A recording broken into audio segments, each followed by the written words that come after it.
Damai sejahtera dari Allah Bapa itu yang melampaui segala akal dan pikiranmu dalam Kristus Yesus Tuhan kita. Amin. Umat yang dikasihi dalam nama Yesus Kristus, kita masih tinggal di dunia ini yang kita sebut dengan Ibu Pertiwi. Dunia ini kita bisa katakan adalah alam yang Tuhan ciptakan untuk tempat kita bernaung.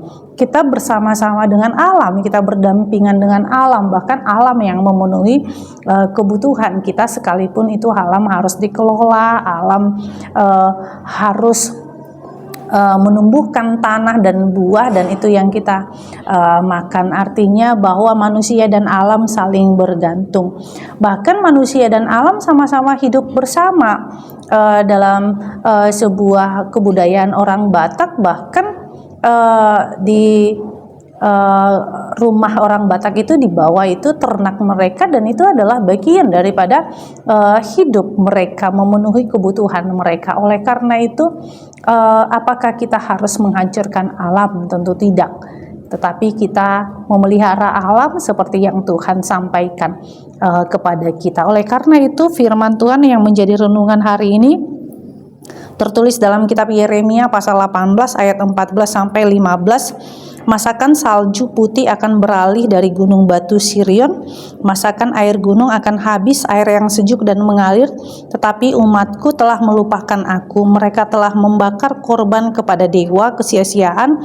Mereka telah tersandung jatuh di jalan-jalan mereka, yakni jalan-jalan dari dahulu kala, dan telah mengambil jalan simpangan, yaitu jalan yang tidak diratakan. Demikianlah firman Tuhan. Nah, firman Tuhan hari ini adalah bagaimana seruan Allah kepada kita melalui kitab Yeremia supaya kita hidupnya tidak goyah. Karena apa? Karena doa, firman, dan ketaatan. Tetapi bisa saja ketika kita hidup goyah, apa yang terjadi ketika manusia melupakan Tuhan, melupakan firman, melupakan ketaatannya kepada Tuhan. Oleh karena itu, tentu firman Tuhan ini mau sampaikan kepada kita itu adalah salju yang putih, gunung batu, bagaimana aliran-aliran yang mengalir di dalam hidup manusia.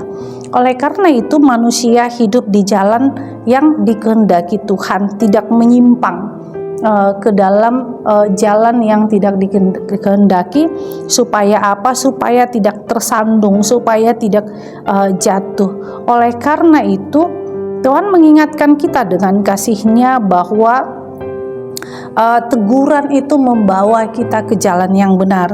Teguran itu adalah supaya Tuhan mau mengatakan kerohanian kita tidak hanya bertumbuh tetapi berakar.